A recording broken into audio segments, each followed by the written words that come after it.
Who killed the woman in Bedgebury Forest? In 1979, a brutal murder left a young woman battered beyond recognition, her name erased, her body abandoned in a Kent woodland. For 46 years, she's been a ghost, her killer free, her story untold. A blood-stained stake, a floral dress, and a trail of secrets hold the key. Will they uncover her identity? Let's dive into this chilling mystery of the Bedgebury Forest Woman. Welcome to Crimes That Haunt Us. If this case grips you, let me know in the comments and subscribe for more like it. New documentaries are released every Sunday. Somewhere, a woman was born, perhaps under a different sky, with a name, a family, and dreams that flickered like candlelight. She may have laughed with friends, sewn her own clothes, or gazed at the stars, but those moments are lost to time. For 46 years, she has remained a ghost, known only as the Bedgebury Forest Woman, her identity erased by a savage act of violence that shocked Kent in 1979. This is her tragic story, a plea to uncover who she was and bring justice to a life brutally stolen. On Tuesday, October 23, 1979, at approximately 10 a.m., a horse rider discovered her body near a bridleway in the Pine Tum off Park Lane, near the A229, Goudhurst, Kent. She had been beaten to death, her face and neck so severely mutilated that identification was impossible. A blood-stained wooden stake found just feet from her remains was confirmed as the murder weapon. Faint footprints near the body were cast, but poor tread detail rendered them unidentifiable, compounded by 1979's limited forensics tools, which couldn't analyze soil traces or gait patterns. She was aged between 30 to 35 years old, 5 feet 1 inch in height, with a thin build, straight shoulder-length dark brown hair, and brown eyes. Her post-mortem would later reveal that her lungs were free of urban carbon deposits, suggesting a rural life, yet police believed she was a transient, a regular hitchhiker along M1 and M6 motorways, possibly a sex worker operating out of the Spitalfields Meat Market, London, a nocturnal hive where lorry drivers like Pennells delivered goods and transient women sought work or rides, steeped in the predatory risks of 1970s hitchhiking culture. She wore a distinctive homemade dress, black and white floral, crafted from furniture fabric, altered to fit her small frame, with a black lace ruff added to the collar, perhaps sewn by her own skilled hands, paired with a yellow blouse, a black polo neck jumper, black shoes, and a white belt with a gold buckle. No handbag, no identification, no trace of who she was. The post-mortem revealed she had been dead for up to 5 or 6 days, placing her murder between October 17th and October 20, 1979. Upon deeper examination, the mortician discovered that she suffered from a 4 to 6 week ectopic pregnancy, a painful condition causing bleeding for 2 to 3 weeks, which likely left her in agony, possibly seeking medical help. Her condition likely caused visible distress, abdominal pain, fainting, or weakness, potentially noticed by those she encountered. Stretch marks on her stomach indicated a prior late-term pregnancy, hinting at a child somewhere in her past. Her molars were worn, her teeth visibly decayed, with no evidence of dental care and no nicotine staining suggesting she was a non-smoker. Her distinctive dental decay, with no fillings and visible cavities, was cross-checked against UK and Interpol records, but no dentist recognized her profile. Police scoured missing persons databases at New Scotland Yard and UK Social Services, contacting hospitals and doctors' surgeries nationwide for records of a woman with an ectopic pregnancy, but found no matches. The dress would subsequently be traced to a charity shop in Evesham, Worcestershire, after a June 12, 1984 Crimewatch Appeal. It had been donated by a seamstress from Stratford-upon-Avon in April 1978, offering a tantalizing clue, but its path to the victim would ultimately remain a dead end. Kent police also pursued a lead in Grimsby, Lincolnshire, establishing a task force there, hinting at possible connections to the victim's hitchhiking routes or a sighting in the northern port town, yet this trail, too, faded into silence. Police speculated she might be Eastern European, her unique dress hinting at Cold War-era migration, but no records confirmed this. Alternatively, detectives posited she hailed from northern England, her M1 and M6 hitchhiking routes or faint dialect traces suggesting ties to the region. Suspicion would soon fall on Harry J R Pennells, a 54-year-old lorry driver from Ticehurst, East Sussex, employed by Henley's Transport at their Goudhurst depot, just 5 miles from Bedgebury Forest. Pennells, born in 1925, was a married man with a quiet demeanor, a father and respected community member known in Ticehurst as a reliable worker who frequented routes between London, the Midlands and Northern England. On October 25, 1979, just 2 days after the body's discovery, Kent police interviewed Pennells for the first time at Goudhurst police station, prompted by his proximity to the crime scene and his regular presence at Spitalfields Market, a known hub for hitchhikers. Pennells admitted picking up a female hitchhiker at Spitalfields Market, London on October 19, 1979 at approximately 6 p.m. Possibly named Margaret, a name the prosecution later seized upon, though its truth remains shrouded in doubt. He claimed she called herself Margaret or Marjorie, said she lived in Stepney, East London, and wanted a ride north to Keighley, West Yorkshire, not for sex but for travel. He described her as small, with dark hair, wearing a floral dress, details that chillingly matched the victim. On November 2, 1979, Pennells was interviewed for a second time at Maidstone police station after police searched his lorry at Henley's Goudhurst depot on the 31st of October 1979.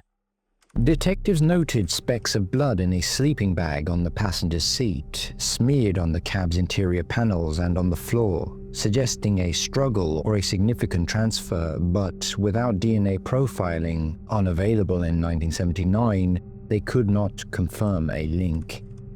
Pennells repeated his story, stating he drove the hitchhiker to Keighley, arriving in Henley's depot there on October 20, 1979 at 2 a.m., and then dropped her off at the Dutch House pub on the A20 in Eltham, South London at 9 a.m. the following morning, October 20, 1979, alive and unharmed. A third interview on January 15, 1980 at Tunbridge Wells police station pressed Pennells on inconsistencies, particularly why blood was found in his lorry. He suggested it could be from a cut or nosebleed, but detectives suspected more. Witnesses interviewed at Keighley Lorry Depot and Henley's Rochdale Depot confirmed seeing Pennells with a woman matching the victim's artist's impression on October 19, 1979, between 8 p.m. and midnight. Despite suspicions, no evidence directly tied Pennells to the murder scene, and he was released pending further inquiries. Between November 1979 and December 1980, Kent police pursued other leads, with 60 officers conducting 6,000 interviews and checking 600 missing women. But Pennells remained a person of interest due to his admission and the blood evidence. Some speculated about links to notorious killers like Peter Sutcliffe, the Yorkshire Ripper, a driver targeting workers in Keighley in 1979, or Peter Tobin, who preyed on transient women, though no forensic evidence supports these theories. On June 12, 1984, BBC's Crimewatch aired an appeal displaying the dress and artist's impression, prompting the dressmaker to confirm its donation to an Evesham charity shop, but no one identified the victim. Posters were distributed across Kent, Grimsby and the Vale of Evesham, yet no relatives or friends came forward, her transient lifestyle rendering her invisible.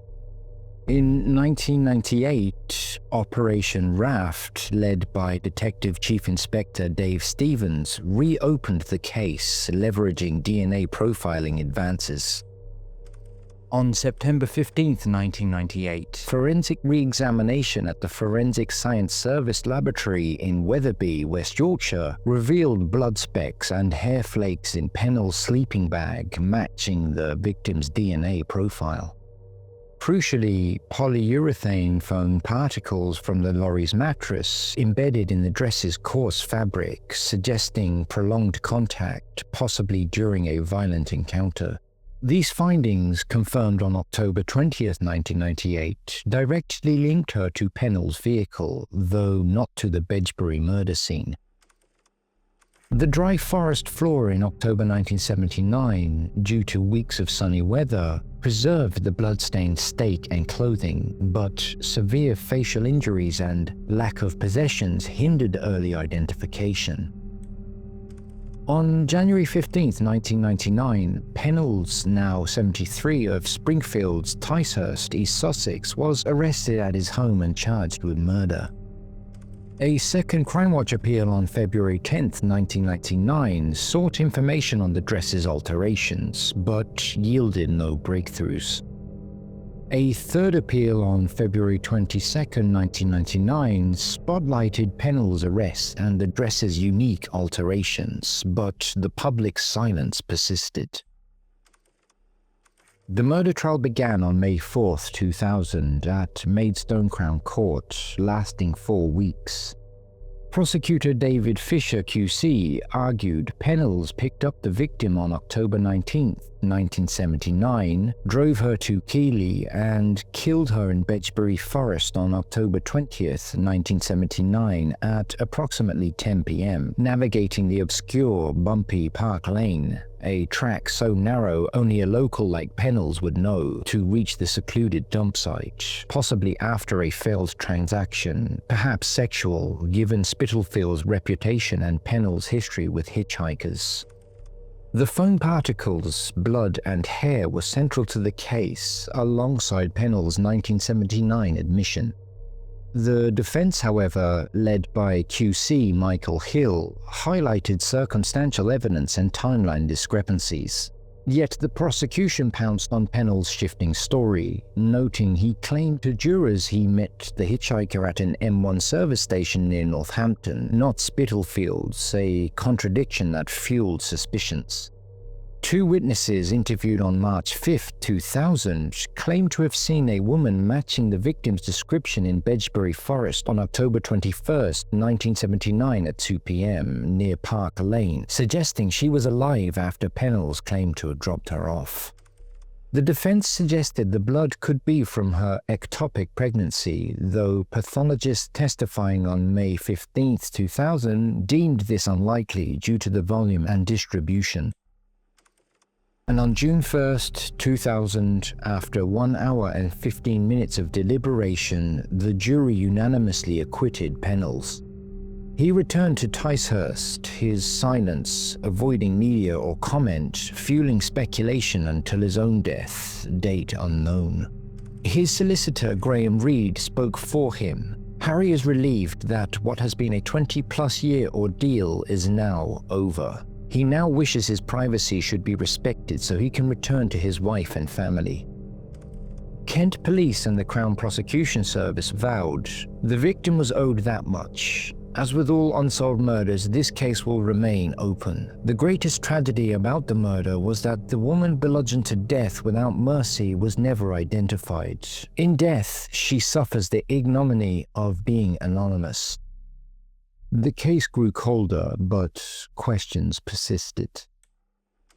On October 15, 2007, the missing persons advocacy group Missing People issued an appeal, but to no avail. On December 20th, 2018, an amateur investigator found a rusted bill hook in a tree near the dump site in Bedgebury Forest, but Kent police found no evidential link. On November 6, 2021, Kent police announced they were investigating David Fuller, a 67-year-old hospital electrician from Heathfield, East Sussex, for potential links. Fuller, convicted on November 4, 2021 at Maidstone Crown Court for the murders of Wendy Nell and Caroline Pierce in 1987, was a chilling figure. On June 23, 1987 at 8 p.m, Nell, 25, was beaten, strangled and assaulted in her bedsit at 15 Guildford Road, Tunbridge Wells. She was found the following day at 9 a.m. And on November 24, 1987 at 10 p.m, Caroline Pierce was abducted outside her bedsit at 27 Grosvenor Park, Tunbridge Wells, with her body found on December 15, 1987 at 9 a.m. in a dyke on Romney Marsh, Kent. Fuller's DNA, identified via a familial matching, linked him to both crimes, with semen on Pierce's tights and Nell's bedding and a shoe print matching his Clark's Sports Trek trainers. His necrophiliac abuse of over 100 corpses at Kent and Sussex hospital morgues revealed his depravity. Fuller lived on Guildford Road in the early 1980s, a little over 10 miles from Bedgebury, and the 1979 victim's exposed disposal mirrored his 1987 methods. However, no forensic evidence, DNA, foam particles or otherwise, connects Fuller to the 1979 murder, and inquiries concluded on December 16, 2021, finding no link. There was, however, another unsolved brutal murder that had occurred less than 3 years after the Bedgebury murder that bore eerie similarities. On June 11, 1982 at 11 a.m, Jean Vera Brook, 46, a mother of 3, was found beaten to death in Bedgebury Forest, just 1 mile from the 1979 site near Flimwell. Like the 1979 victim, Brook was bludgeoned, her body left exposed near a bridleway in Bedgebury Forest, having been assaulted before her brutal death, a haunting echo of the 1979 victim's vulnerable world. But no forensic links, such as foam particles or DNA, connect the cases. Kent police ruled out Pennells, who was interviewed on June 20, 1982 in relation to the murder, finding no connection to Brook. Fuller was also investigated for Brook's murder, but no evidence emerged. The proximity fuels speculation of a serial offender, but no proof exists. Was the killer of the 1979 victim the same killer responsible for Jean Vera Brook? As of June 8, 2022, Detective Chief Superintendent Neil Kimber confirms the case still remains open. Kent Police's cold case team, last updated on June 8, 2022, explores genetic genealogy, which could match the victim's DNA, preserved since September 15, 1998, to a relative. The foam particles and DNA from Pennells' lorry remain the strongest evidence, yet insufficient evidence for a conviction. And yet somewhere, buried in an unmarked grave in Tunbridge Wells, Kent, the Bedgebury Forest Woman waits for her name. Thank you for watching and listening to this story. Please feel free to add your own comments, thoughts and theories in the comment section below, and we'll see you next time.